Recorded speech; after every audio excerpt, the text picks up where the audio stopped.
Imaginez-vous en 2050. À quoi va ressembler l'agriculture française? Une transition agricole et alimentaire est-elle encore possible aujourd'hui? Si on en croit le scénario After 2050, la France a toutes les chances d'y arriver. Il faudrait réduire les émissions de gaz à effet de serre, protéger les ressources naturelles, réduire la dépendance aux énergies fossiles, s'adapter au changement climatique, produire pour nos propres besoins d'humains et ceux de nos élevages tout en respectant les limites planétaires. Ça a l'air impossible, et pourtant, c'est ni de la science-fiction, ni un rêve d'écolo collapsologue. Le modèle qui défend l'agriculture conventionnelle a tendance à focaliser sur les quelques molécules, peut-être la dizaine de molécules qu'ils ont le droit d'utiliser en bio par rapport aux 300 ou 400 qu'ils utilisent en conventionnel, quoi. Exactement. L'industriel, c'est beaucoup plus simple pour lui. S'il pouvait faire pousser des tomates carrées, ce serait beaucoup plus pratique. Oui. Donc aujourd'hui, les tomates industrielles sont calibrées, elles sont toutes un peu pareilles. Si on fonce dans les traces de Trump en ce moment, là, on n'est pas bon. Ah oui, quoi. là, on explose le scénario le plus pessimiste, quoi. Et en fait, le scénario After 2050, c'était une façon, en fait, de montrer qu'il y avait des voies de passage envisageables. Solagro, c'est une entreprise associative à l'origine du scénario After 2050. Ils savent de quoi ils parlent parce qu'ils accompagnent la transition vers des modèles agricoles, énergétiques et alimentaires durables depuis plus de 40 ans. On est bien content d'avoir eu accès aux ressources gratuites qu'ils mettent à disposition pour préparer certains de leurs projets. D'ailleurs, on vous conseille les plateformes Oseille et RBA pour découvrir des fermes et des pratiques agroécologiques de terrain. Caroline Gibert est ingénieure agronome, responsable de l'activité agroécologie et biodiversité. On a discuté dans ce podcast du scénario After 2050 pendant plus de 2 heures dans les locaux toulousains de l'Asso. On vous raconte tout dans cet épisode. Je vous laisse maintenant avec Caroline et Alexandre. Et bonne écoute!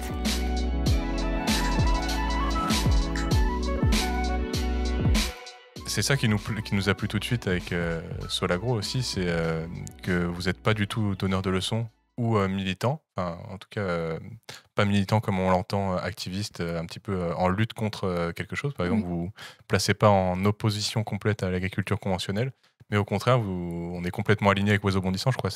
Vous allez chercher tout ce qui est positif chez tout le monde pour que tout le monde puisse s'y retrouver, se reconnaître et que l'ensemble soit tiré vers l'avant, quoi. Exactement, ouais. C'est vraiment la philosophie, en fait, depuis toujours. Donc, Solagro existe depuis plus de 40 ans. Ça a été créé en 1981. Et en fait, la philosophie de base, c'était de s'appuyer justement sur toute initiative en fait, qui faisait un peu ce pas de côté en misant finalement sur ces transitions écologiques déjà. Et il y a donc, 40 ans, c'était hyper novateur. Oui. Parce qu'il y a 40 ans, Oui, quand on oui. parlait ça n'existait même pas, agroécologie. Non, agroécologie, même à Solagro, on ne parlait pas de ces systèmes comme ça. On pouvait parler de haute valeur naturelle, par exemple. On pouvait parler de systèmes agricoles plus durables, puisque c'était un peu les termes à la mode. Mais vraiment, ça a été tout de suite ça, la philosophie. Et c'est vrai que c'est toujours le parti pris aujourd'hui, même dans les webinaires. C'est montrer effectivement qu'il peut y avoir des difficultés, mais montrer qu'il y a des solutions et qu'il existe différents leviers à mettre en place et peut-être à articuler. C'est peut-être là où c'est le plus compliqué. Et c'est aussi interpeller les décideurs publics pour justement qu'il puisse y avoir des soutiens un peu plus importants par rapport à ce type de système, par rapport à cette prise de risque, et ne peut-être pas faire tout reposer que sur les agriculteurs ou les consommateurs, donc les extrêmes, on va dire, de la chaîne, mais essayer qu'il y ait un juste partage aussi de cette prise de risque sur l'ensemble de l'échelle, quoi. On l'a compris, c'est vraiment des initiatives porteuses d'espoir. On va dans la bonne direction et on essaie de trouver des solutions pour s'en sortir, atteindre nos objectifs, une agriculture plus durable, un meilleur respect de la nature, de la biodiversité. Et ce qui nous réunit aujourd'hui, c'est pouvoir parler d'un gros travail de Solagro qui date, je crois, de 2022, enfin qui a été initié en 2022, et qui est la prospective, le scénario After 2050. Oui, exactement. Alors, juste en termes de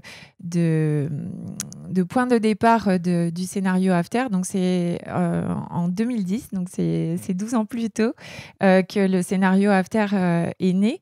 Donc ça a vraiment été une rencontre et ça a vraiment été un projet porté à la fois par les salariés et par les administrateurs. Donc c'est aussi ça qui fait que c'est assez fort en fait et que ça nous mobilise pas mal, nous, en tant que salariés aussi. C'est vraiment notre feuille de route, quoi, presque quelque part. Et donc, à la base, c'est le scénario Négawatt qui vise, lui, une sortie des énergies fossiles à l'horizon 2050, qui est venu interroger, en fait, Solagro en se demandant justement quel type de biomasse serait mobilisable, quelle surface, quelle quantité pour les besoins de leur scénario, justement pour produire ces bioénergies. Donc, par exemple, faire des champs de colza pour produire de l'énergie ou faire des plantes pour les transformer en gaz et Par produire exemple. de l'électricité et du gaz. Oui, tout à fait. Et donc, s'est posé la question lors d'un conseil d'administration, d'une AG, je ne me rappelle plus exactement, parce que moi, je n'étais pas encore arrivée à Solagro. Tout le monde a dit, il n'y a que Solagro qui peut réaliser ce travail, quoi. Et donc, à partir de là, le scénario After 2050, ça a été bâti en fait sur cette base. Et donc c'est un scénario de prospective qui porte sur le secteur des terres, qui prend en compte donc l'usage des terres à la fois agricoles, forestières et aussi les terres artificialisées, et de la biomasse en fait que les terres agricoles et forestières vont produire à différents usages. Donc là, c'est un peu l'originalité d'After, et ça a été le premier à le faire, c'est qu'on liait alimentation, système alimentaire et système agricole. Donc là, on considérait effectivement les besoins de biomasse destinés à l'alimentation, mais pas que, puisqu'en fait, on s'intéressait aussi à la biomasse qui allait servir les besoins énergétiques et les besoins en matériaux, parce qu'on est fortement associé à ce scénario Négawatt. Ouais. Quand tu dis scénario, prospective, tout ça, c'est des termes que vous avez l'habitude d'utiliser et que je pense que le grand public ne comprend pas forcément. Mais il y a quelqu'un qui est très connu et qui est très présent dans les médias qui s'appelle Jean-Marc Jancovici avec le Shift Project. Donc, c'est un petit peu cette idée, c'est dans quelle direction on va pour réussir à atteindre les objectifs. Et aujourd'hui, le After 2050, c'est baser une agriculture sur la nature et réussir à avoir des systèmes plus résilients, plus respectueux de l'environnement et en plus essayer de s'adapter et limiter le réchauffement climatique. Oui, tout à fait. C'est vraiment essayer de...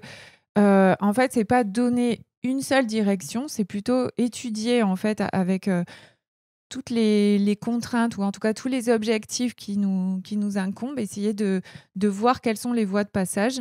Et en fait, le scénario After 2050, c'était une façon en fait de montrer qu'il y avait des voies de passage envisageables. Certes, elles sont étroites, mais elles peuvent s'envisager. Et effectivement, le scénario repose beaucoup sur les services rendus pour nos communs, donc à savoir la préservation de la qualité des sols, de la biodiversité, de l'eau, de l'air et de la santé globale humaine, donc qui intègre les écosystèmes et les animaux. Donc si on suit le scénario, c'est quand même possible aujourd'hui, en 2050, de réussir à renverser la balance et arrêter l'effondrement de la biodiversité, le réchauffement climatique complètement débridé, etc.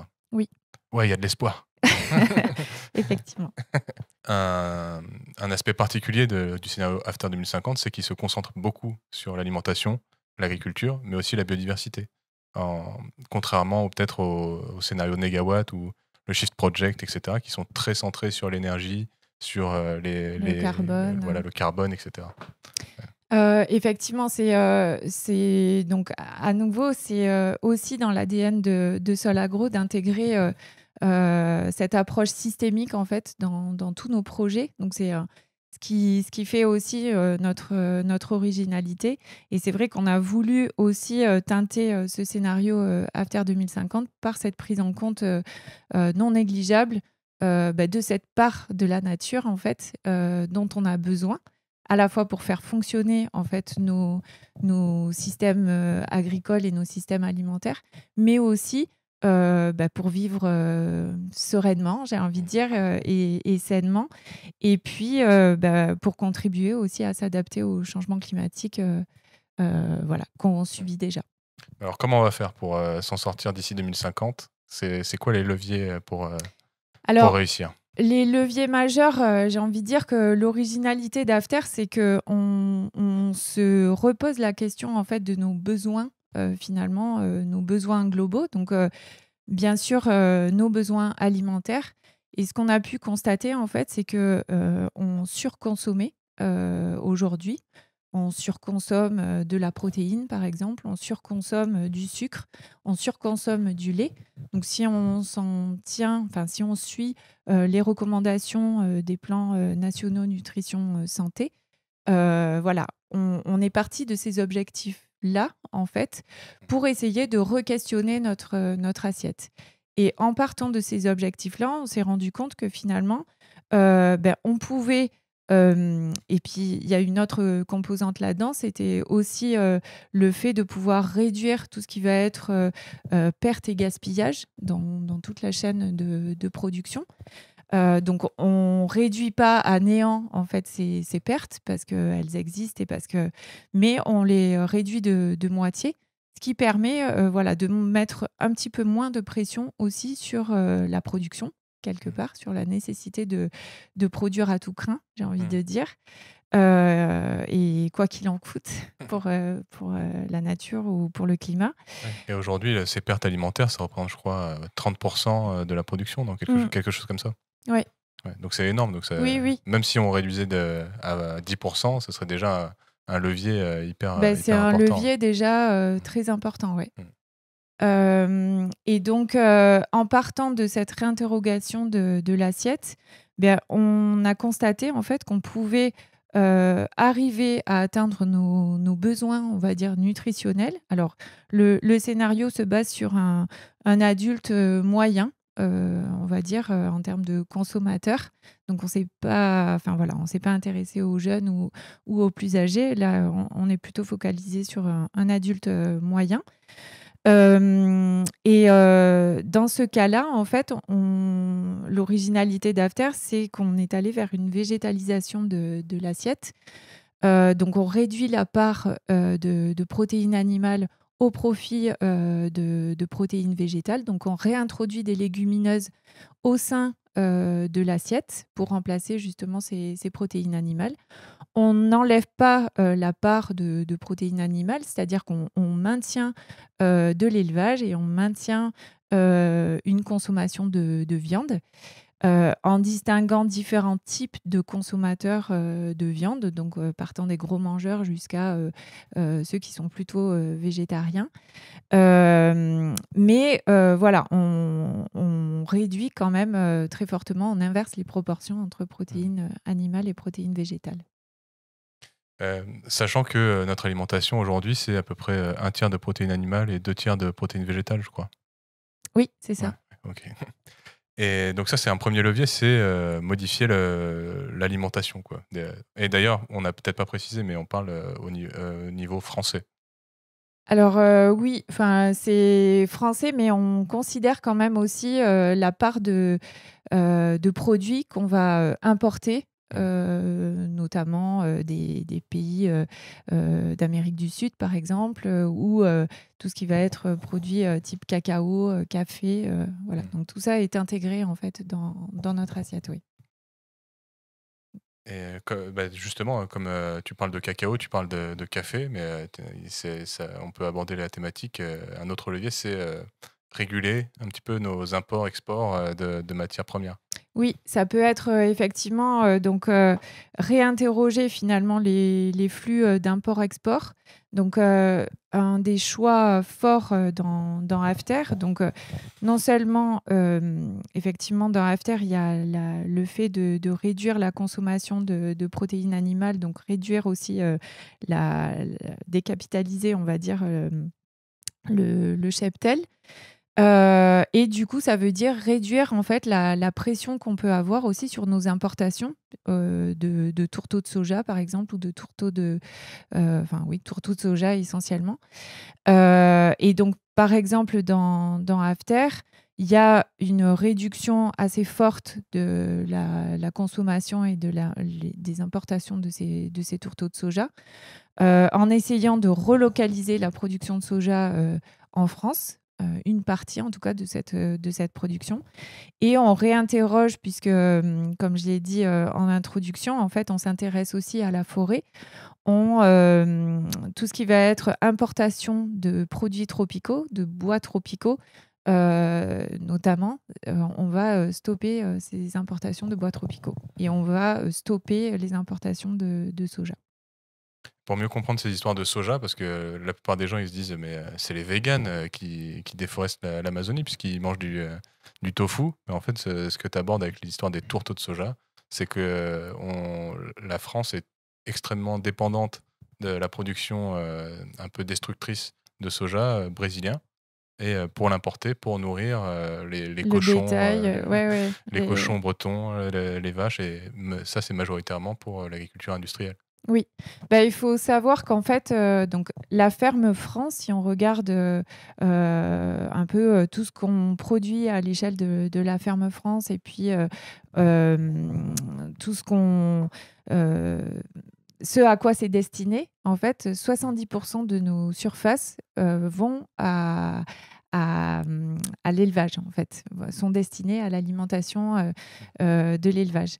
Et en plus, on est assez dépendant de justement toutes ces importations type tourteau de soja pour justement nourrir les porcs, comme vous l'avez évoqué. Ouais. Pour remettre en perspective, tu as dit 80% des surfaces cultivées en France sont destinées à l'élevage, alors 70, à 70%, alors qu'on a un tiers de produits animaux dans notre alimentation et 2 tiers de produits végétaux. Alors, aujourd'hui, en fait, c'est plutôt l'inverse. On a 2 tiers de produits animaux pour 1 tiers de produits végétaux. Et justement, dans After, on inverserait cette tendance à 1 tiers de produits animaux, enfin de protéines animales versus 2 tiers de protéines végétales. Et donc, l'idée, c'est bien ça. En fait, c'est bien en réduisant la part des cheptels, notamment bovins et une partie aussi des porcins. L'idée, c'est bien de dépressuriser finalement toute la demande qu'il peut y avoir en termes de production animale, de production de culture ou de ressources fourragères destinées à l'alimentation animale. Moi, ce que j'attends de cet entretien avec toi, de cet épisode de podcast, c'est que les gens ils puissent repartir, nos auditeurs ou nos viewers sur YouTube, ils puissent repartir avec un peu une liste des actions à mettre en place et qu'ils se rendent compte des enjeux qui sont impartis. Donc, si tu veux, on peut passer en revue les 4 leviers qu'on a commencé à énoncer et après les 8 objectifs. Donc, si tu veux, je te les cite et toi, tu m'envoies des punchlines pour qu'on comprenne bien dans quelle direction il faut qu'on aille. Okay. Donc, je pense qu'on a déjà bien expliqué la question des flux import-export, donc avec la question de importer du soja pour l'élevage, du café, du cacao, etc. On a parlé du régime alimentaire des Français, donc végétaliser un peu l'assiette et pas supprimer la viande, parce qu'il faut aussi rester réaliste, puisque je crois que les végétariens, ça représente 3% des Français. Ouais. Donc, restons réalistes. Donc, diminuer l'apport de viande. Et puis, on en reparlera sûrement un peu plus tout à l'heure, mais vous ne voulez pas diaboliser l'élevage et montrer que ça fait partie aussi de la solution. Ensuite, les systèmes et pratiques agricoles. Est-ce que tu peux nous dire un mot là-dessus ? Alors, sur les systèmes et pratiques agricoles, justement, le fait en fait de modifier le contenu de notre assiette va faire que ça va avoir un impact direct sur les systèmes agricoles qui vont être associés ou qui vont être impulsés. Et donc, l'idée, c'est que ça pourrait justement favoriser les systèmes agroécologiques. Donc, ce qui est envisagé, nous, dans le scénario After, c'est de pouvoir massifier finalement ou généraliser l'agroécologie sur les surfaces agricoles. Et à ce titre, en fait, on vise 70% d'agriculture biologique sur le territoire. Le reste étant plutôt des systèmes de type agriculture de conservation ou production intégrée. Donc là, l'idée, c'est vraiment de garder une diversité en fait, de systèmes de production, parce qu'on a quand même des besoins en termes d'alimentation, en termes aussi d'export, puisqu'on souhaite aussi pouvoir maintenir certaines exportations, notamment envers les pays du Moyen-Orient, qui, on le sait, vont être frappés de plein fouet par le changement climatique, et ça va devenir des zones désertiques. Donc voilà, il y a cet objectif-là. Et donc, en fait, de pouvoir quelque part impulser, donc, puisqu'on va vers 70% d'agriculture biologique ou à très bas niveau d'intrants, l'idée, c'est de pouvoir aussi s'appuyer sur un des leviers très forts qui est la diversification, et diversification à toutes les échelles. J'entends par là diversification à l'échelle des paysages, donc réintroduire quelque part ou maintenir et restaurer toutes les infrastructures agroécologiques. Donc on parle là de haies, on parle de bandes enherbées, on parle de prairies permanentes à l'échelle paysagère, et pouvoir mosaïquer ces paysages agricoles. Mosaïquer ces paysages agricoles, ouais, c'est quelque chose...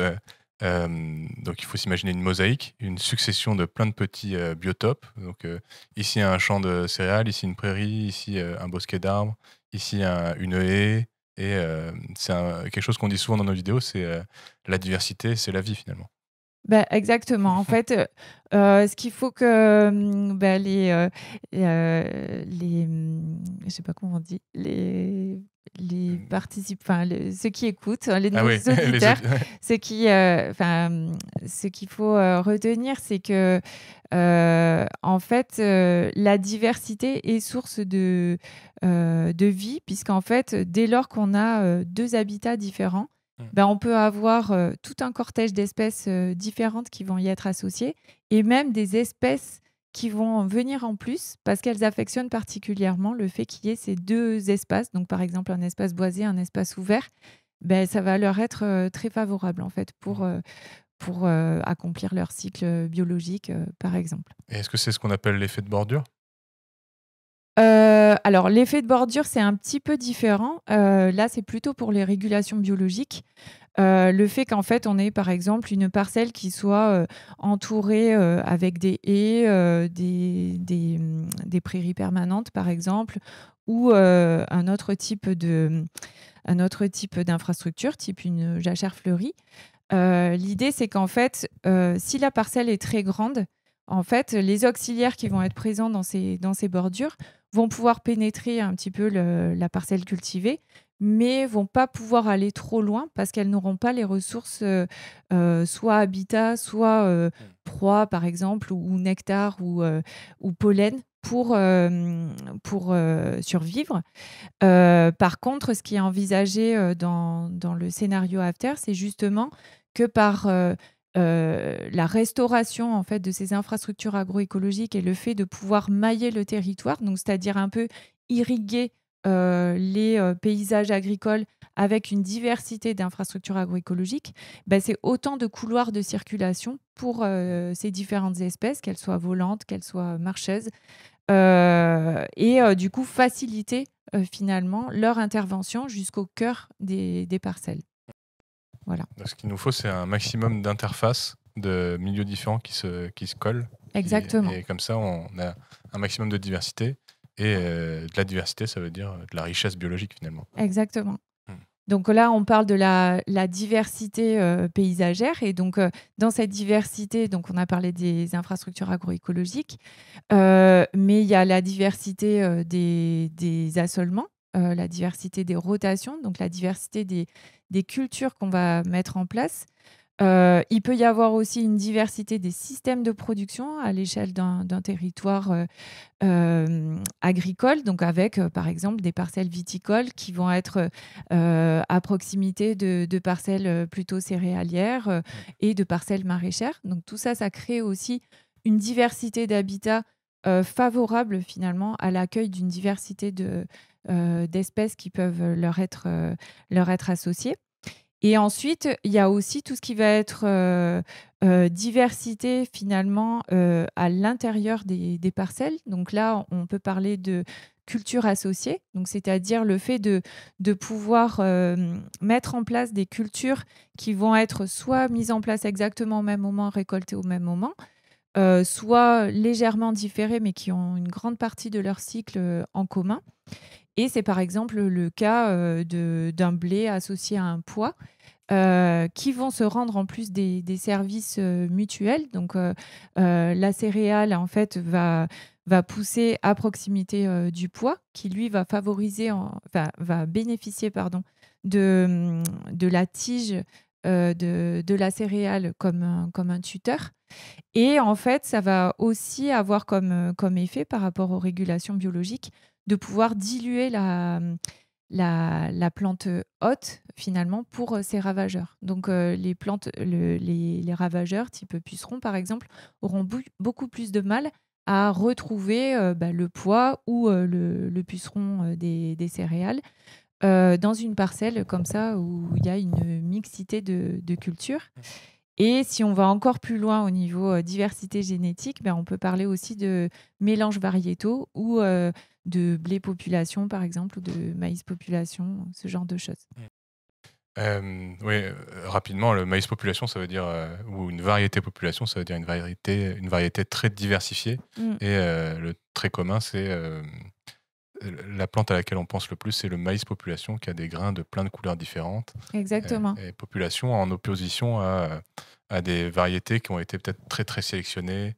Pour des traits ou un trait particulier ou très productif. Et encore une fois, même au sein même de la culture, avoir de la diversité, c'est plus de résilience. S'il y en a qui survivent, s'il y a une grande sécheresse, il y aura une partie de la population qui va pas réussir à pousser et à faire des graines, mais il y en a une partie qui va y arriver. S'il y a beaucoup de pluie, ce sera la même chose.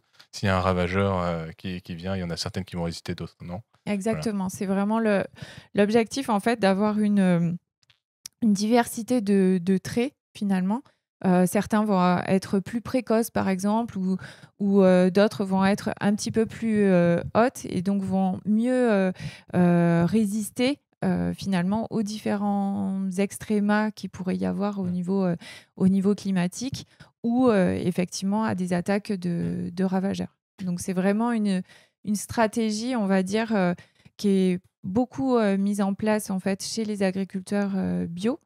Et dans le secteur bio, justement, il y a une recherche et il y a besoin de soutien pour ce type de recherche pour aller vers une sélection variétale qui prenne en compte en fait ce matériel hétérogène biologique, avec une sélection participative sur les fermes. Enfin voilà, faire entrer les fermiers quelque part ou les fermières qui agissent déjà aujourd'hui sur leur terre pour rechercher un peu ce type de matériel génétique diversifié.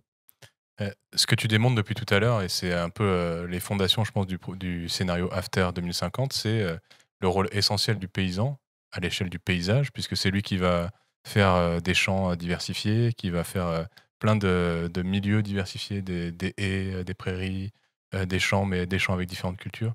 Au sein même de la parcelle aussi, où il va décider de cultiver une variété population, comme on disait, donc une variété très diversifiée, mais aussi faire des associations de cultures. Donc finalement, c'est quelque chose qu'on essaye de diffuser le plus possible, c'est que le paysan, l'agriculture, ça fait déjà partie de la nature. La nature, elle a évolué en étant cultivée depuis des milliers et des milliers d'années. Et donc aujourd'hui, la nature, elle a besoin de cette activité agricole pour prospérer. Oui, c'est vraiment... on est vraiment dans la démarche de montrer qu'en fait, on peut concilier production et préservation de la biodiversité.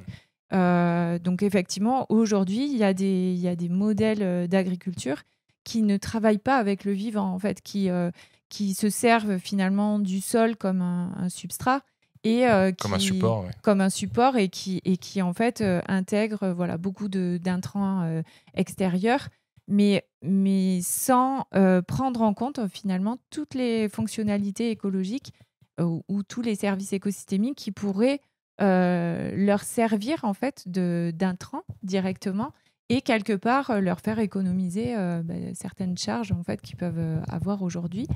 et à moindre coût, surtout pour la nature. Donc peut-être que c'est vrai que le scénario after, une des originalités aussi, c'est que c'est pas un scénario de rupture, c'est-à-dire que vraiment on se base sur notre expérience de terrain, les retours qu'on peut avoir des différentes initiatives qu'on a pu capter en fait au cours de nos différentes missions, et notamment avec un gros input très fort des agriculteurs et agricultrices qu'on suit. Alors, je suis d'accord sur le fait que les agriculteurs ont un rôle majeur à jouer et ils le savent. Et en fait, on accompagne des agriculteurs dans le cadre de démarches et de dispositifs de type paiement pour services environnementaux, où en fait, c'est une façon de valoriser les agriculteurs, enfin de valoriser pour une fois les agriculteurs qui ont vraiment des pratiques qui contribuent à maintenir ce type de fonctionnalités écologiques dans les agrosystèmes. Mais par contre, je pense que les agriculteurs ne peuvent pas être seuls pour pouvoir mettre en place tout ça. Il faut aussi se réinterroger sur les outils, on va dire, au niveau industriel qu'on met en place derrière. Parce que quand on parle de diversification des systèmes, diversification des rotations, pour des industriels qui aujourd'hui sont sur de la standardisation, il y a un petit décalage, quoi. Donc voilà, ça nécessite aussi de réinterroger finalement un peu l'ensemble de la chaîne sur comment on peut faire avec ce type de matière de départ qui est plus diverse, quoi, quelque part. Comment on s'adapte. Quand on veut de la diversité, c'est difficile de s'adapter à la standardisation, parce que l'industriel, c'est beaucoup plus simple pour lui. S'il pouvait faire pousser des tomates carrées, ce serait beaucoup plus pratique. Oui. Donc aujourd'hui, les tomates industrielles sont calibrées, elles sont toutes un peu pareilles, alors que nous, justement, on veut des tomates qui soient de plein de couleurs différentes, de plein de tailles différentes, et qui ne vont pas rentrer dans la chaîne la chaîne de distribution habituelle. Et tu dis le scénario, il n'est pas en rupture, mais aussi ce qui est intéressant, c'est qu'il est quantitatif, il est vraiment pragmatique, et c'est pas juste de la théorie ou des leçons, c'est vraiment voilà ce qui existe et qui fonctionne, et voilà comment on pourrait l'adapter. Oui, on s'appuie. On a vraiment essayé de chiffrer en fait et de quantifier à quel point il fallait faire bouger les leviers qui nous semblent importants à mobiliser pour justement pouvoir montrer ces voies de passage. Donc, on a fait différents essais effectivement pour montrer. Il y a d'autres scénarios où on est sur du 100% bio, par exemple. Là, c'est dans After, par rapport à l'ensemble des besoins auxquels on souhaite répondre, le meilleur compromis qu'on a trouvé, c'est d'atteindre 70% de surface en bio, ce qui est déjà x7 par rapport à ce qui est en place aujourd'hui. Aujourd'hui, on est à 10% de bio sur les surfaces cultivées en France, et il nous reste un petit peu à faire x7 pour y arriver. Donc on a vu encore un levier. Donc pour récapituler, pour que les gens s'y retrouvent, pour qu'ils comprennent le scénario, puisqu'on parle beaucoup. Donc on a dit les 4 leviers, c'est le flux import-export, donc essayer de réguler nos importations, nos exportations, changer un petit peu le régime alimentaire des Français, plus végétalisé, on l'a vu. Les systèmes et pratiques agricoles, c'est ce qu'on disait. Et ensuite, c'est l'utilisation des terres. Donc là, est-ce que tu peux faire rapidement un récap? Alors, sur l'utilisation des terres, en fait, ça passe par différentes actions. Donc, il y a le fait de stopper l'artificialisation des sols. Donc, dans le scénario After, on envisage un fort ralentissement. C'est pas un arrêt complet, mais c'est un fort ralentissement. C'est en ça que vous êtes pragmatique, c'est qu'on ne peut pas imaginer que d'un coup... ce serait simple, ça s'arrête, il n'y a plus d'expansion urbaine. Oui, même si on parle du zéro artificialisation, donc il y a le net qui est toujours qui nous interroge beaucoup, mais oui, effectivement, on envisage quand même qu'il y ait 300 000 hectares qui soient encore artificialisés. Mais par contre, qu'il y ait une prise en compte en termes de compensation avec la mise en place d'actions de type coactivité. Donc, par exemple, des parcelles en agrivoltaïsme voilà, où on aurait à la fois, on servirait la production énergétique, par exemple, et puis on servirait aussi la production alimentaire, voire fruitière, puisque en fait, on peut avoir des systèmes sous ombrière, par exemple, de ce type. Et après, sur l'utilisation des terres, comme on envisage dans les systèmes de production de faire évoluer à la baisse l'élevage, l'idée, en fait, c'est aussi qu'il y ait une redestination de ces terres, donc soit pour des besoins forestiers, donc plutôt forêt-bois pour l'énergie. Donc on fait baisser la quantité d'élevage, donc on peut y allouer On des libère surfaces des terres pour faire de la forêt, donc une autre culture, hein, finalement la sylviculture, faire pousser du bois pour l'utiliser. Exactement. Et par contre, là où donc c'est d'autres collègues à moi qui travaillent sur cette question pour justement accompagner la filière sylvicole aussi à réinterroger les pratiques sylvicoles d'aujourd'hui. Donc, pour essayer d'aller vers des pratiques sylvicoles qui soient aussi plus robustes, plus résilientes. Donc, aller vers des peuplements plurispécifiques, par exemple, aller vers des futaies jardinées pour les massifs forestiers, ce genre de choses. Et avec une composante aussi réserve intégrale par rapport à cet objectif aussi de maintien et de préservation de la biodiversité. Donc, un peu moins d'élevage, donc ça ne veut pas dire qu'on va piquer des prairies à des vaches ou des moutons qui sont en train de pâturer. Au contraire, on va utiliser des surfaces qui étaient cultivées pour produire, par exemple, on peut produire du soja en France, mais je veux dire plutôt, admettons, de la betterave fourragère ou des choses comme ça, qu'on donne à manger aux animaux, et on le réalloue, on en fait des forêts diversifiées de production. Donc, par exemple, c'est pas ma spécialité, la sylviculture, mais admettons, il y a des chênes, il y a des pins, il y a des hêtres, il y a des peupliers au même endroit, donc c'est diversifié, c'est plus résilient. Des peuplements mixtes, quoi. Voilà, c'est ça. Et en plus, il y a des zones qui sont restées en libre évolution pour qu'il y ait la nature qui puisse s'y installer librement, quoi. Exactement. Juste sur la question de l'agrivoltaïsme, parce que c'est une grande question qui est développée aujourd'hui. Il n'y a plus un seul salon qui parle de nature ou d'agriculture sans avoir une dizaine d'acteurs différents qui proposent de faire de l'agrivoltaïsme.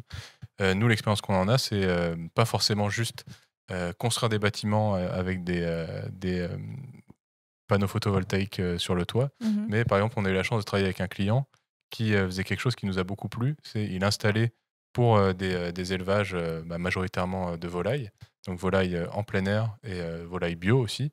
Et il installait des ombrières qui permettent, donc des ombrières, c'est simplement des toits dans le parcours, là où les animaux sortent, et avec des panneaux photovoltaïques dessus.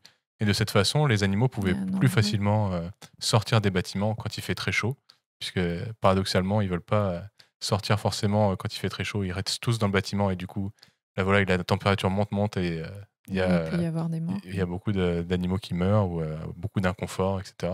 Et là, on met des ombrières et du coup, on permet de faire de l'ombre, de faire sortir les animaux. Et en plus, on produit de l'énergie sans piquer de l'espace au système de production ou à la nature.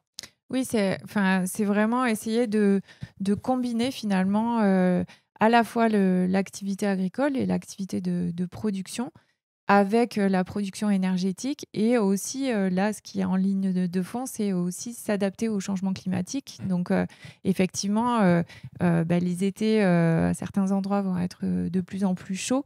Donc, ça peut permettre effectivement d'apporter un peu d'ombrage et améliorer le confort, on va dire, thermique de ces animaux.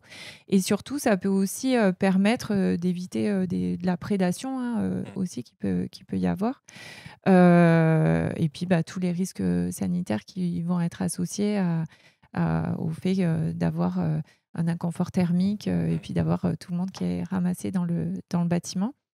Et juste pour compléter, donc par rapport aux surfaces artificialisées, en fait, l'idée, c'est vraiment de pouvoir aussi recréer les couloirs. Enfin, on en a parlé tout à l'heure, les infrastructures agroécologiques, mais justement, arriver à une pénétration jusqu'au cœur des villes donc avec des programmes type Nature en ville pour justement réintroduire de la nature en fait dans les surfaces artificialisées.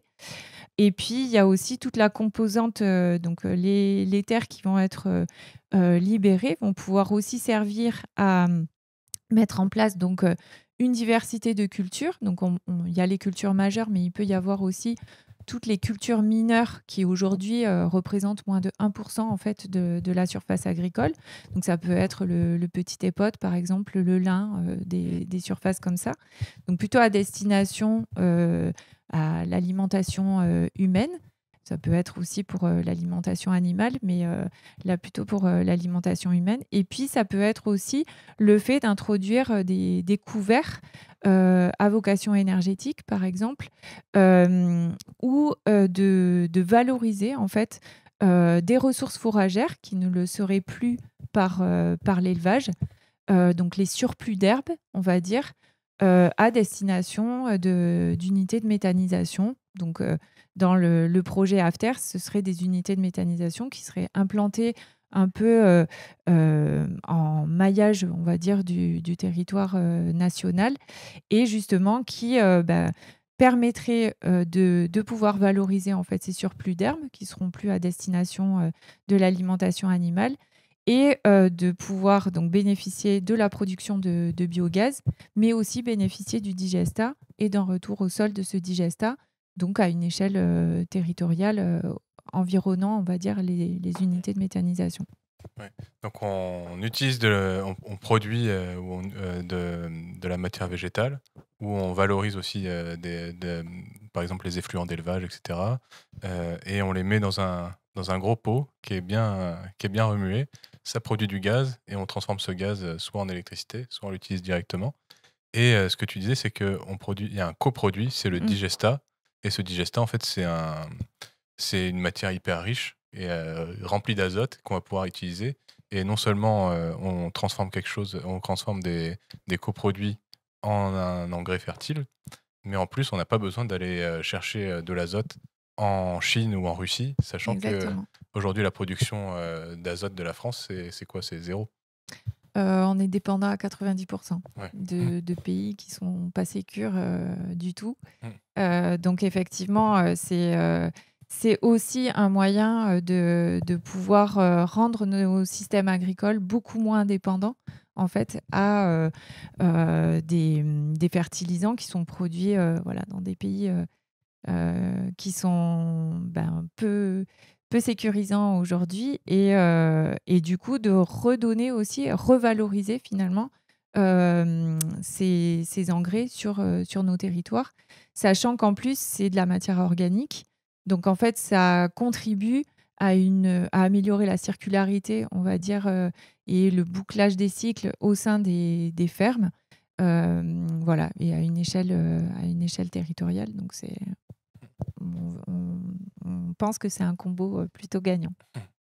Sur la question de la méthanisation, on vous conseille une vidéo encore sur notre chaîne YouTube qu'on a appelée Laitier survolté, où Johan, un éleveur de vaches laitières, a une unité de méthanisation reliée directement à sa production et qui permet d'alimenter en énergie les 2 communes qui sont autour de sa ferme. J'ai envie de poser quelques questions en vrac qui doivent sûrement venir à l'esprit des gens. Déjà, pourquoi 2050 ? Pourquoi on est tout le temps en train de parler de 2050 dès qu'on dit il faut qu'on change notre façon de consommer, il faut qu'on produise moins de gaz à effet de serre, il faut qu'on change la démographie d'ici 2050 ? Pourquoi cette date en particulier ? Alors moi, j'étais pas au début du projet, mais en fait, 2050, c'est parce que c'est un horizon à la fois qui est moyen terme, on va dire, mais qui est pas non plus trop lointain pour que ça parle aux gens.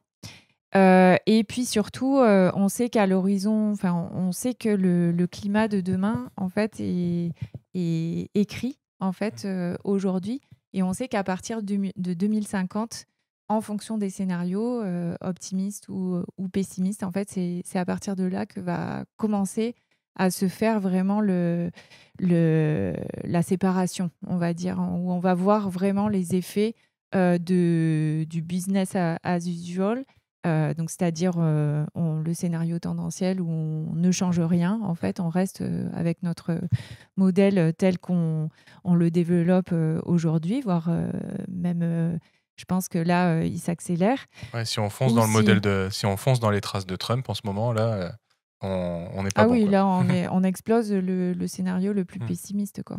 Ouais. Voilà. Donc, je pense que c'est les raisons qui ont Ouais.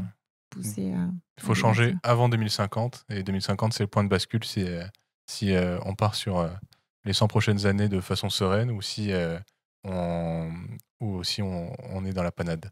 Et sachant que ces courbes-là, elles sont déjà un petit peu, je dirais, pas obsolètes, mais presque, puisque aujourd'hui, on parle plutôt de la TRAC, de la trajectoire d'adaptation au changement climatique, la trajectoire de réchauffement et d'adaptation au changement climatique. Donc, avec un objectif pour la France qui est fixé à plus 4 degrés. Et en fait, quand on réalise ce que ça peut faire à l'échelle de la France et sur certains systèmes de production, ben voilà, il y a certaines productions qui disparaîtront, en fait. Oui, c'est pour ça aussi que le scénario After 2050, il prend en compte déjà le fait de s'adapter au dérèglement climatique et en plus de vouloir diminuer ses effets, il faut s'adapter parce que de toute façon, c'est un fait qui est déjà présent, quoi. Exactement. En fait, il y a à la fois le fait de vouloir essayer d'atteindre les objectifs de réduction de nos émissions de gaz à effet de serre. Donc ça, c'est vraiment la contribution de la diminution du cheptel et de la diminution de la consommation carnée, on va dire, dans nos assiettes par nos régimes alimentaires. Donc ça, c'est une première chose. Et c'est aussi le fait de prendre en compte des leviers forts en termes d'adaptation. Et on parle de mesures sans regret, entre guillemets. Et on sait que le levier diversification, c'est un des leviers majeurs. Enfin, il n'y a aucun agriculteur qui s'oppose à ça, en vrai.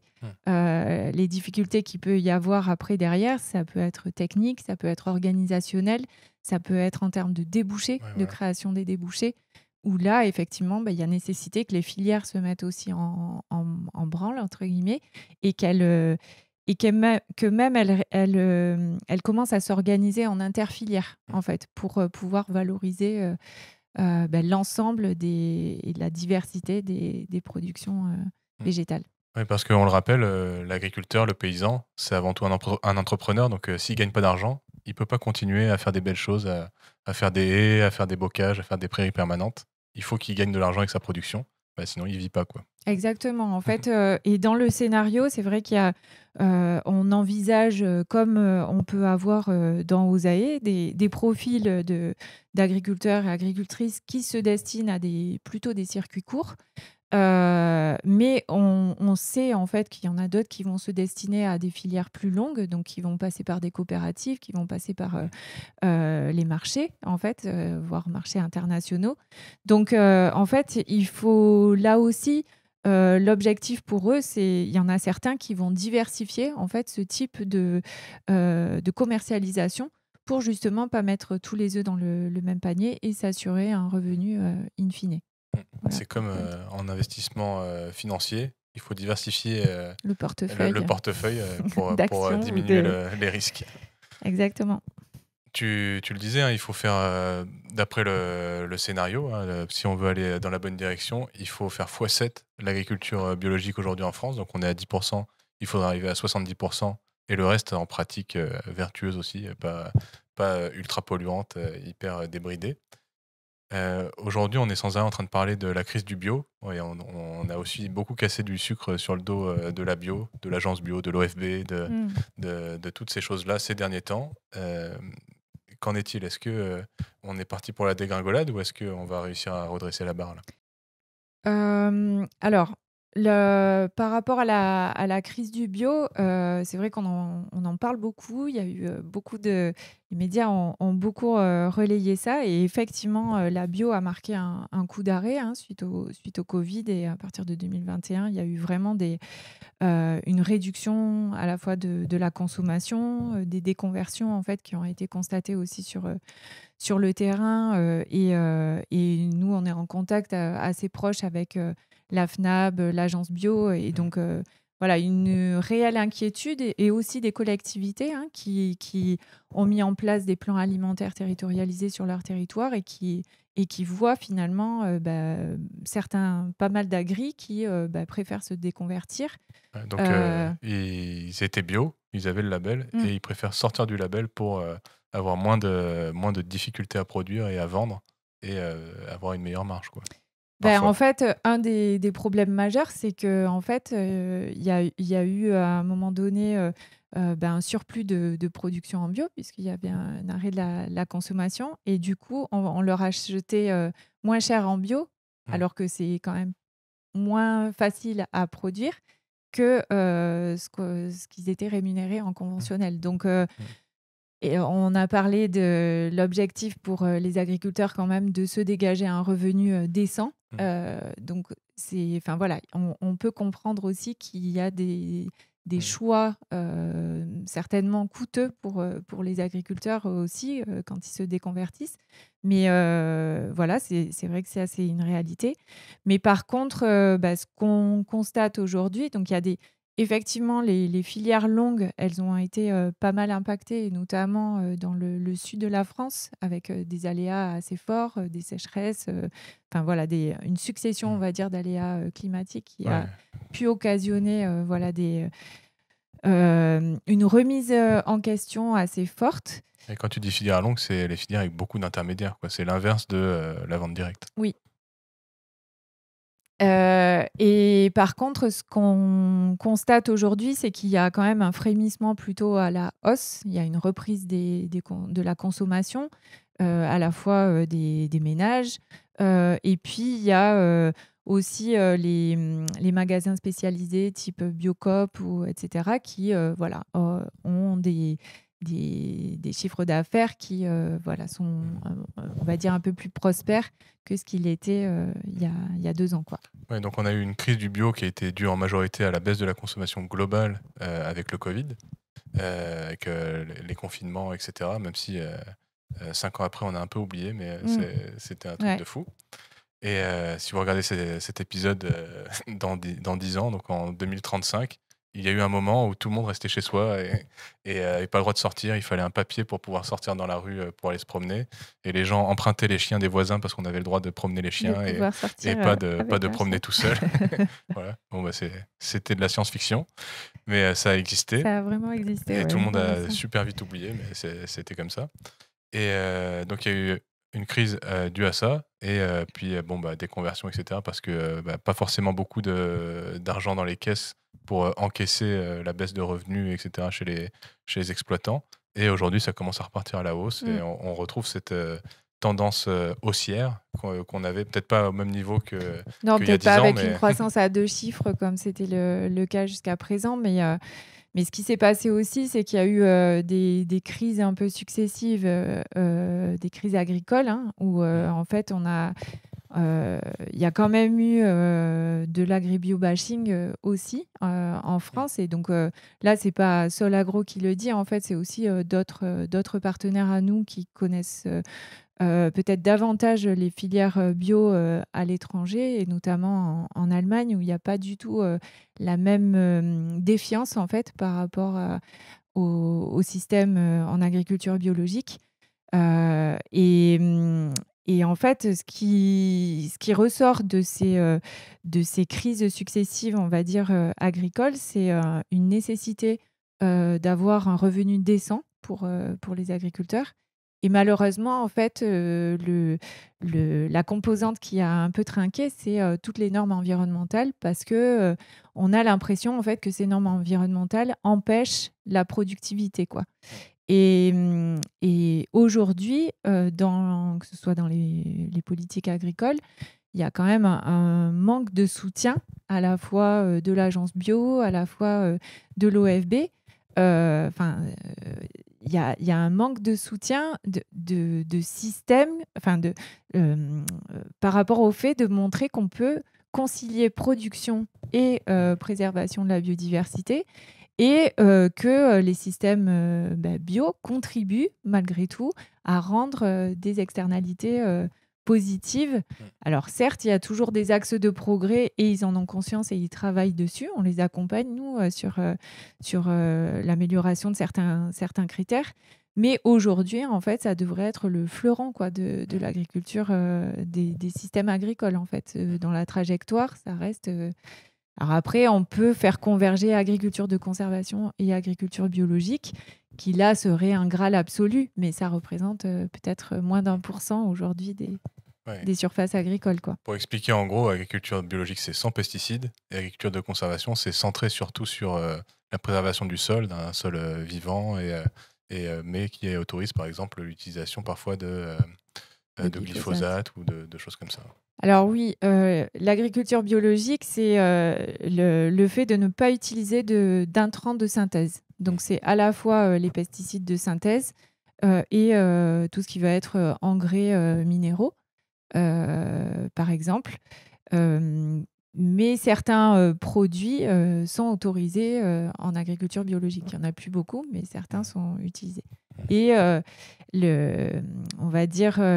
le modèle qui défend l'agriculture conventionnelle a tendance à focaliser sur les quelques molécules, peut-être la dizaine de molécules qu'ils ont le droit d'utiliser en bio par rapport aux 300 ou 400 qu'ils utilisent en conventionnel. Quoi. Donc, c'est... On parlait de la complexité de travailler avec la nature. C'est apporter de la diversité, donc apporter de la complexité et réfléchir à intercaler les cultures, faire des associations de cultures, mettre tel milieu à cet endroit-là, et puis là faire une prairie, et puis là faire une haie, et fonctionner comme ça. Si c'est si difficile à mettre en place, c'est aussi parce qu'on a sursimplifié l'agriculture. On l'a rendu très très technique, mais on l'a aussi sursimplifié avec l'agriculture conventionnelle où je mets telle culture en place et j'ai mon carnet qui est bien établi à l'avance où à telle date je fais tel traitement, à telle date j'apporte tel intrant à mon sol, à cette date-là je travaille le sol de cette façon et du coup ça devient presque des agriculteurs mécaniciens ou tractoristes et c'est pour ça qu'on amène cette complexité, quoi. C'est vrai qu'il y a eu une désautonomisation des agriculteurs et agricultrices. En fait, il y a eu une perte de savoir-faire, en fait, parce que l'agronomie, c'est quelque chose par définition qui est complexe, en fait, parce qu'on doit prendre en compte des facteurs donc biotiques qui dépendent d'organismes vivants et des facteurs biotiques comme le climat, le type de sol, exactement, par exemple. Et nous, les agronomes, on est très intelligents. Non, alors c'est pas du tout. Non, justement, là, c'est vraiment, on a enlevé ces savoir-faire aux agriculteurs, en fait, ils avaient ces connaissances, mais en fait, on les a rendus dépendants d'un conseiller qui leur dit, bah voilà, sur telle culture, tu vas appliquer telle dose d'engrais, tu vas appliquer tel type de produit. Ou ce fongicide par rapport à la rouille, mettons du blé. Et en fait, quelque part, on leur a enlevé cette autonomie qu'ils avaient d'intervention, en fait, ou même de laisser faire à certains moments. De savoir observer aussi. De savoir observer leur culture, exactement. Donc, c'est vraiment... Tout l'objectif, et ceux qui sont dans des systèmes agroécologiques, donc par exemple, vous pouvez aller voir sur Osae, chacun en fait a une vision de son exploitation. Ils parlent tous quasiment de paysage, ils parlent tous de ce qu'ils font. Ils ont une connaissance accrue en fait de pourquoi je mets en place telle rotation, pourquoi c'est le poids que je mets d'abord. Et puis c'est une expérimentation constante aussi. Exactement. Alors, ils ont un peu ça, je pense, en eux.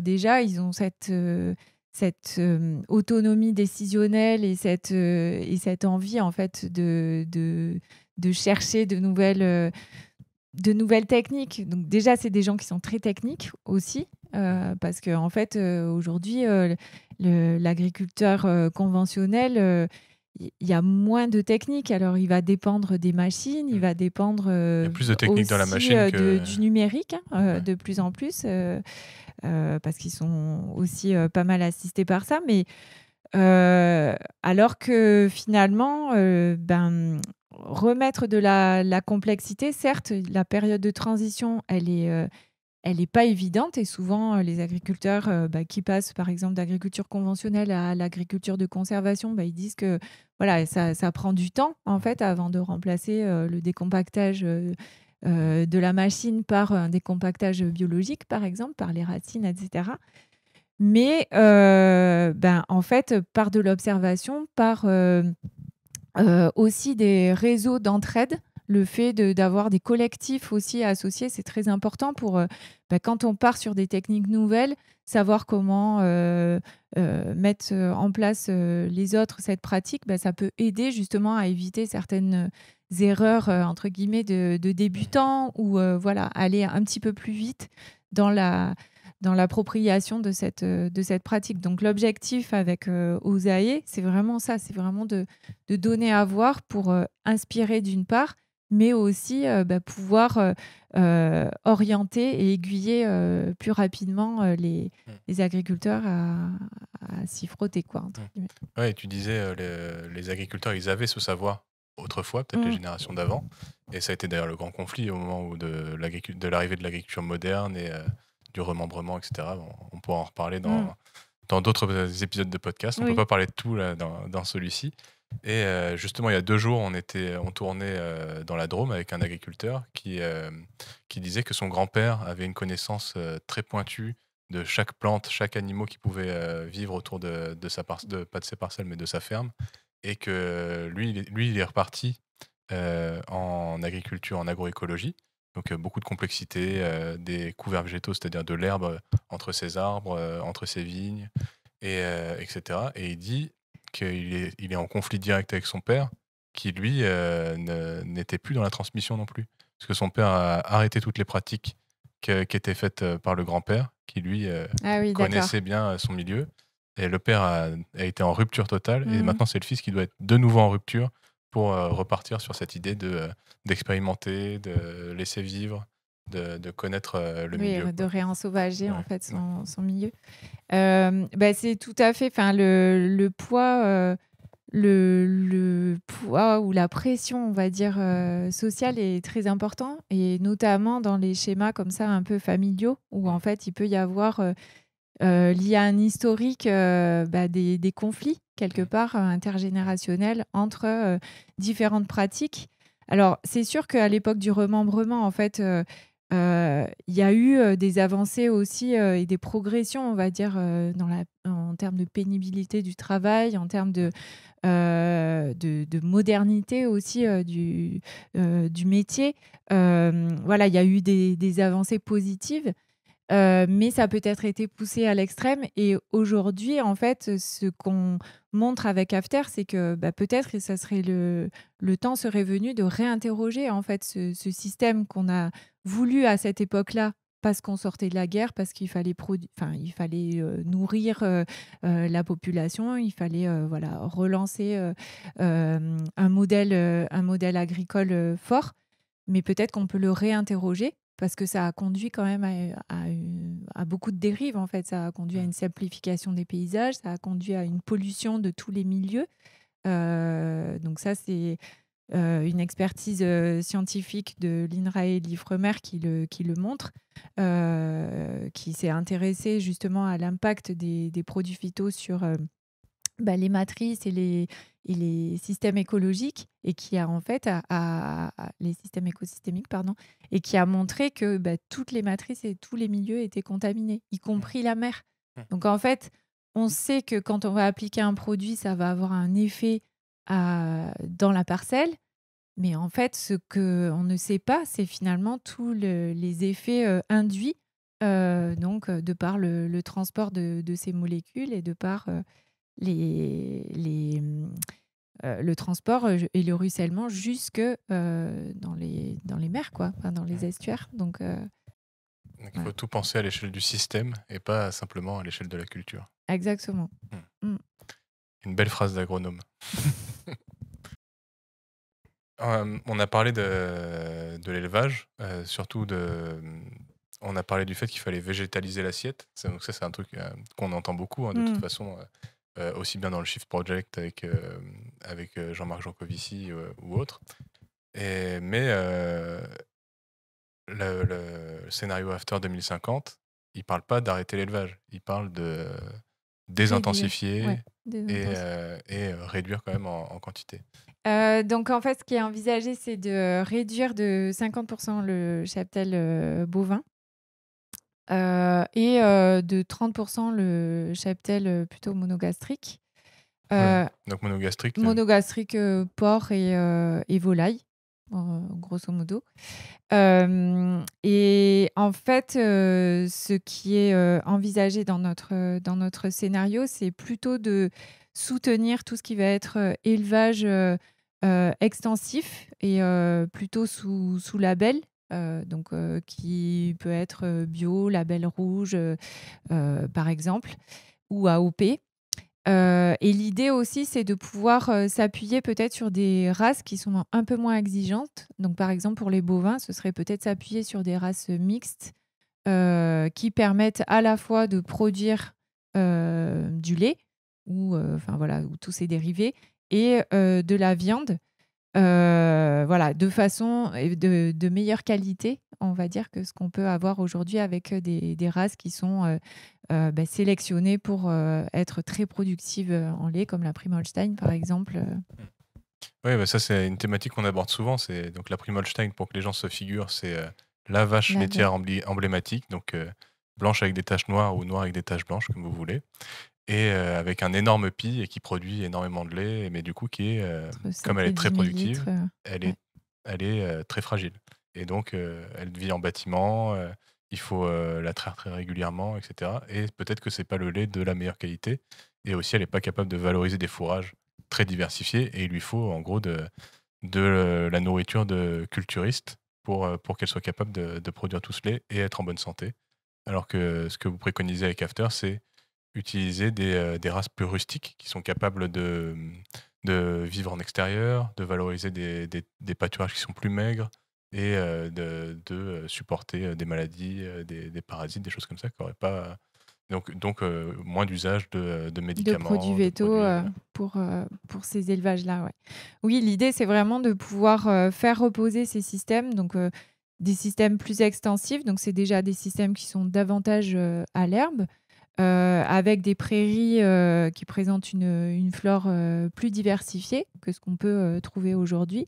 Il y a certaines prairies temporaires qui sont des prairies temporaires de régras, par exemple, qui sont monospécifiques. Qui est l'herbe un peu qu'on ne veut pas avoir dans sa pelouse. Quoi, exactement, le gazon. Quoi. Voilà. et l'idée, c'est aussi que ces races-là puissent aussi valoriser par du sylvopastoralisme ou par de l'agropastoralisme d'autres milieux. Donc ça peut être par exemple quand on a des bosquets à proximité, ça peut être la possibilité de les faire pâturer aussi, les faire parcourir en fait ce bois à un moment donné du cycle.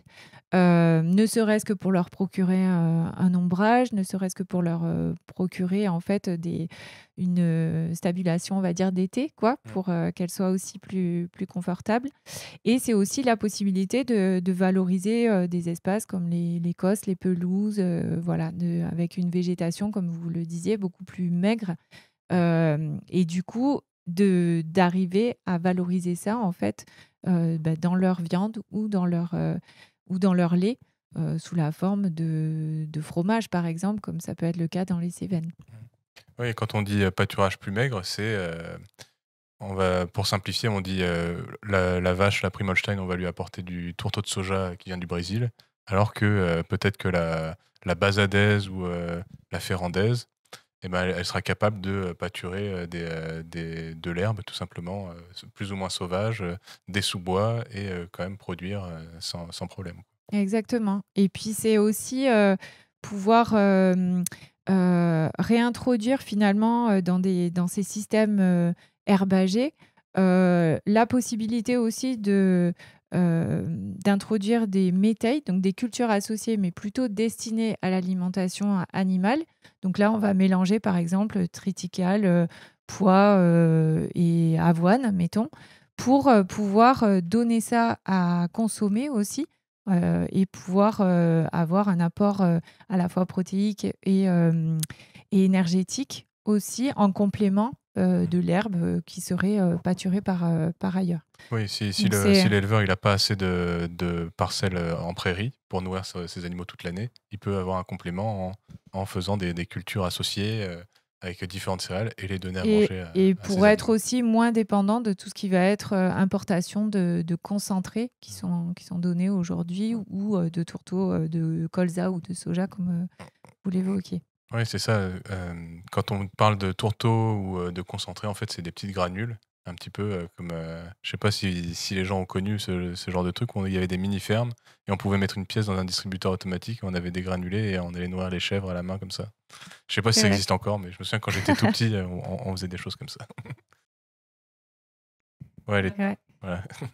Charlotte, elle dit les trucs qu'on donne aux cochons d'Inde. Comment on fait pour convaincre les agriculteurs de passer, d'être acteurs de cette transition vers 70% de bio et le reste en agriculture de conservation ou culture simplifiée, etc. Question pas facile. Donc en fait aujourd'hui, je l'ai expliqué, Solagro, on est une association. On a des agriculteurs justement qui sont venus à Solagro par rapport à ce projet et qui sont venus à Solagro. Donc c'est le cas par exemple de Benoît Rosière qui a mis en place chez lui en fait des pratiques qui a été directement extraite du scénario After. Donc en fait, ce type d'agriculteur, de profil d'agriculteur, nous donne de l'espoir en fait en se disant que ce qui est proposé finalement, ça semble accessible aussi aux agriculteurs et eux-mêmes s'en emparent pour en part certaines de ces actions pour le mettre en œuvre sur leur exploitation. Donc ça, on va dire, oui, mais vous vous adressez à des agriculteurs qui sont déjà peut-être sensibilisés à la question, voilà, qui se posent déjà des questions, et donc c'est peut-être un maigre pourcentage. Donc effectivement, pour convaincre les autres, ça veut dire multiplier finalement les canaux de diffusion. Donc c'est par exemple, lors d'interventions grand public qu'on peut faire, où on est confronté parfois avec certains agriculteurs qui très colères. réceptionnent, qui sont un peu heurtés par le scénario After. Alors souvent, c'est l'angle réduction désintensification de l'élevage et décapitalisation qui heurte en premier. Mais ce qu'il faut bien comprendre en fait dans After, c'est que on est plutôt dans le moins mais mieux. Donc pour nous, l'élevage reste quand même un point clé, quoi, la clé de voûte quand même des systèmes agroécologiques. En tout cas, on essaie de les mettre en avant et de les mettre en valeur, puisque aujourd'hui, on sait qu'ils contribuent à valoriser la plupart des zones à haute valeur naturelle qu'on peut avoir encore en France. Et après, ça passe aussi par des interventions auprès des décideurs publics, essayer de porter ces messages. Donc là, c'est plutôt mon collègue Sylvain Doublé qui est responsable du projet After, qui va être en ligne de mire avec l'IDRI, notamment, aux côtés de l'Institut du développement durable et des relations internationales, pour justement être en lien avec les politiques et essayer d'infuser certains leviers clés dans les politiques qui sont mises en œuvre, ou en tout cas essayer de semer des graines. Et puis ça passe aussi par l'accompagnement des acteurs de la chaîne, on l'a dit, en fait, que ce soit les conseillers des chambres, des coopératives, les conseillers, tous les responsables, par exemple, approvisionnement dans les entreprises de l'agroalimentaire, c'est aussi travailler avec eux pour essayer d'infuser finalement quels peuvent être les leviers d'action, eux, à leur échelle, pour que la diversification, par exemple, en particulier, puisse se mettre en œuvre auprès des agriculteurs, quoi. qui sont leurs fournisseurs de matières premières. Et pour un petit peu conclure tout ce qu'on a dit sur le rôle du paysan, sur le paysage et sur la diversité des milieux. Donc on a dit qu'il fallait de la diversification, de la diversité au sein même de la culture, donc des cultures associées ou des cultures, des variétés populations. Il faut une diversité de milieux, donc un champ de céréales ici, une prairie ici, des ici, un bosquet par là. Et qu'est-ce qu'on y trouve comme nature? Parce qu'on parle tout le temps d'effondrement de la biodiversité. Là, on arrive à inverser la tendance grâce notamment aux paysans. Qu'est-ce qu'on y trouve comme bestioles dans ces milieux? Alors, si on prend sa loupe et qu'on regarde, par exemple, une motte de terre, on va retrouver, par exemple, des colamboles, des nématodes. Alors là, il faut plus qu'une loupe pour les voir. Mais voilà, beaucoup de petits insectes plutôt détritivores, on va dire. Et puis, si on dézoome un peu, on va trouver toutes les cohortes de carabes, donc plutôt des coléoptères qui sont marcheurs. Donc, on peut retrouver des araignées. Voilà, ça va parler à beaucoup de monde, avec une diversité en fait de stratégies qui vont se mettre en place. Donc, des araignées qui vont être plutôt tisseuses, des araignées qui vont avoir plutôt des stratégies de chasse à l'affût ou sauter sur leur proie. On va pouvoir retrouver aussi toute une cohorte d'arthropodes volants. Donc là, ça peut être à nouveau des coléoptères type coccinelle, qui est l'emblème, on va dire, de la lutte biologique. Mais ça peut être aussi les cirfes, qui sont pas des abeilles, mais plutôt des mouches. Mais dont la larve peut être aphidifage et donc consommer des pucerons et rendre donc un service à l'agriculteur. Ouais, et les carabes qui vont manger les limaces aussi, par exemple. Par exemple. Et qui consomment beaucoup de colamboles, donc qu'on va retrouver dans le sol, pourvu qu'on ait un sol qui soit riche en matière organique et du coup qui soit fourni en colamboles. On sait aujourd'hui que c'est une grosse part de leur bol alimentaire. On va retrouver tout ce qui va être abeilles sauvages, en plus des abeilles domestiques, voilà, qui vont contribuer aussi fortement au service de pollinisation. Et puis, si on extrapole encore un petit peu, on va retrouver toute une cohorte d'oiseaux, par exemple, donc depuis les petits passereaux comme l'alouette, par exemple, ou l'alouette Lulu, ou la mésange charbonnière, par exemple, ou la mésange bleue, qui elles aussi rendent des services en termes de régulation biologique. Et puis, on peut avoir tous les plus gros, on va dire, prédateurs, donc jusqu'au circaète Jean Leblanc, par exemple, qui lui va être un témoin, on va dire, d'un bon état de l'agrosystème, dès lors qu'il y a une présence de serpents, par exemple, au sol. Voilà, lui, c'est son régime, c'est sa proie haute privilégiée. Et puis, on peut retrouver aussi des micro-mammifères, donc à la fois au sol. Donc, ça peut être aussi une composante ravageur, puisque l'idée, c'est que tout ce petit monde vit ensemble. Et l'idée, c'est pas d'éradiquer une espèce pour en privilégier d'autres, c'est vraiment de faire en sorte qu'il y ait une telle diversité que finalement, en fait, il y ait des régulations qui s'opèrent. Et puis, en milieu aérien, ça va être toutes les chauves-souris, par exemple, et les services qu'elles peuvent rendre, qu'à la fois pour l'agriculteur, donc notamment en viticulture, par rapport aux problèmes de pyrale ou aux problèmes de tordeuse qu'il peut y avoir sur les vignes, sur les vignes. Et puis, par rapport aussi aux humains, par rapport à leur consommation des moustiques, notamment. Et tout ça à l'échelle d'une ferme. À l'échelle d'une ferme. Et donc là, tu n'as même pas été exhaustive. Là, et j'ai pas du tout été exhaustive parce que là, j'ai pas du tout parlé des grands mammifères ou de tout ce qu'on peut retrouver après, plutôt lié à des milieux plutôt liés au milieu naturel ou voire au milieu forestier.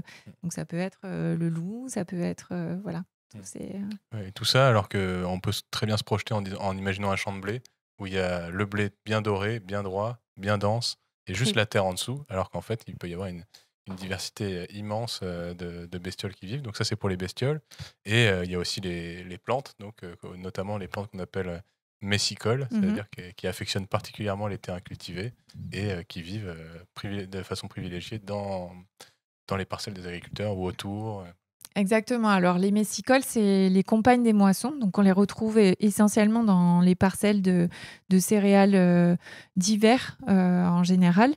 Et vraiment, elles cohabitent, en fait, depuis toujours. Elles cohabitent avec ces céréales. C'est pour ça qu'on les appelle les plantes compagnes des moissons. Et en fait, elles ne peuvent s'exprimer que quand le milieu est vraiment indemne, entre guillemets, de perturbations. Donc, perturbation, ça peut être le moindre travail du sol, donc le fait d'être plutôt en agriculture de conservation ou d'avoir un travail très léger du sol va faciliter en fait leur expression, et surtout le fait que le milieu soit pauvre en intrants, donc très peu d'azote, notamment azote minéral, parce qu'elles sont très peu compétitrices, donc par rapport à d'autres mauvaises herbes, entre guillemets, elles ne pourraient pas s'exprimer. Donc effectivement, ça donne des champs beaucoup plus colorés, quelque part, donc avec le classique coquelicot que le grand public connaît forcément, mais on peut retrouver le bleuet, on peut retrouver, et puis après, il y a la pensée des champs, enfin, il y a toute une cohorte associée. C'est bien de terminer avec cette image. Et pour les passionnés, les courageux qui sont restés avec nous jusqu'à la fin, je vais faire un petit résumé des objectifs. Donc, il y a 8 objectifs du scénario After 2050. On vous le met en description sur YouTube et sur les plateformes d'écoute pour que vous puissiez le lire en détail. Et donc, je vais résumer rapidement parce que sinon, Caroline, elle ne pourra pas partir déjeuner. Donc, il y a 8 objectifs. Maintenir et restaurer les habitats naturels. Donc, on en a bien parlé. Mieux protéger et exploiter les forêts. On en a parlé également. Stopper l'artificialisation. Généraliser l'agroécologie. Donc, on l'a bien dit, avec 70% d'agriculture bio au minimum. Et peut-être juste pour compléter par rapport à ça, c'est vrai qu'en termes de résultats, on arrive à atteindre une réduction de 90% de l'utilisation des pesticides. Voilà, ce qui est quand même assez notable dans notre scénario.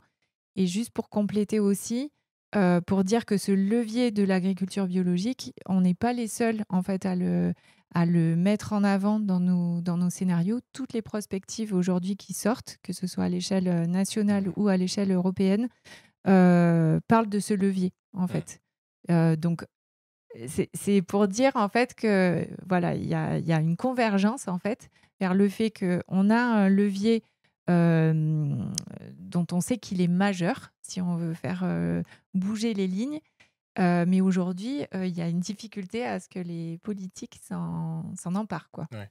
Et sachant qu'on est tout le temps en train de parler de voitures ou de transport ou de plastique, et là on est en train de parler de pour nous ce qui est le plus important, donc la nature.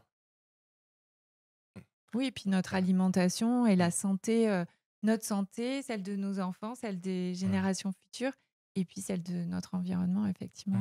Oui, et puis c'est le principe, on n'en a pas parlé et on ne va pas développer, mais c'est une santé ou One Health, et qui est si on se préoccupe de l'alimentation et qu'on mange correctement, on est en meilleure santé, mais aussi si on choisit de sourcer correctement son alimentation, donc en bio, local, etc., c'est bon pour les producteurs, c'est bon pour la nature, c'est bon pour globalement. Voilà, en faisant le bien à un endroit, ça se répercute sur beaucoup d'autres. Donc, je disais aussi sur les 8 objectifs, désintensifier et réduire l'élevage, on l'a bien développé. Stopper la déforestation importée, donc ça on n'a pas trop parlé, mais c'est-à-dire si on l'a développé avec l'histoire du soja, donc on importe de la déforestation parce qu'on achète du soja brésilien qui est produit en Amazonie, et pour le produire, il faut déforester. Voilà, donc c'est finalement un petit peu le cochon français qui contribue à la destruction de l'Amazonie. C'est bien de le rappeler. Lutter contre le changement climatique et mettre fin à la surexploitation des ressources marines. Donc là, on n'en a pas du tout parlé de la pêche, mais on ne peut pas parler de tout. Et je vous inviterai à écouter un futur épisode qu'on va enregistrer avec l'aire marine protégée du Cap d'Agde, et où on va bien développer sur la question. Voilà. Où est-ce qu'on peut suivre Solagro? On en a bien parlé, on a parlé de RBA, on a parlé de Osae, mais les gens, ils ont envie d'aller plus en profondeur, s'ils sont restés jusque-là. Alors, il y a le site internet Solagro, et puis après, on est donc sur lequel en fait on peut s'abonner à la newsletter Transistor. Voilà, pour être tenu informé à la fois de nos actus concernant nos missions. Vous pouvez aller aussi sur le site After 2050, puisqu'il y a un site qui est dédié, dans lequel vous retrouverez toutes les ressources.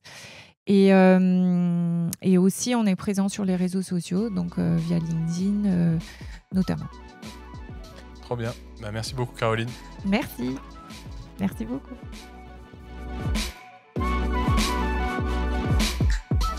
Merci d'avoir écouté cet épisode jusqu'à la fin. En fin d'épisode, Caroline nous a partagé tout un tas de références biblio pour que vous puissiez continuer à vous documenter sur ces sujets, alors je vous laisse tous les liens en commentaire. Pour soutenir nos projets, n'oubliez pas de partager à vos proches sur les réseaux en taguant Oiseau Bondissant.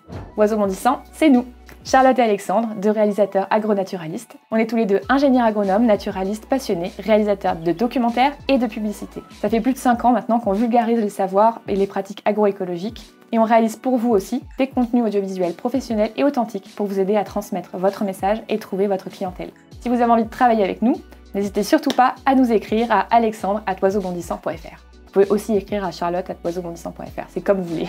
Association naturaliste, réserve naturelle, fondation ou marque engagée, interprofession agricole, label ou ferme indépendante, notre clientèle elle est super diversifiée, autant que nos centres d'intérêt. Alors je vous dis à bientôt pour le prochain épisode. Salut!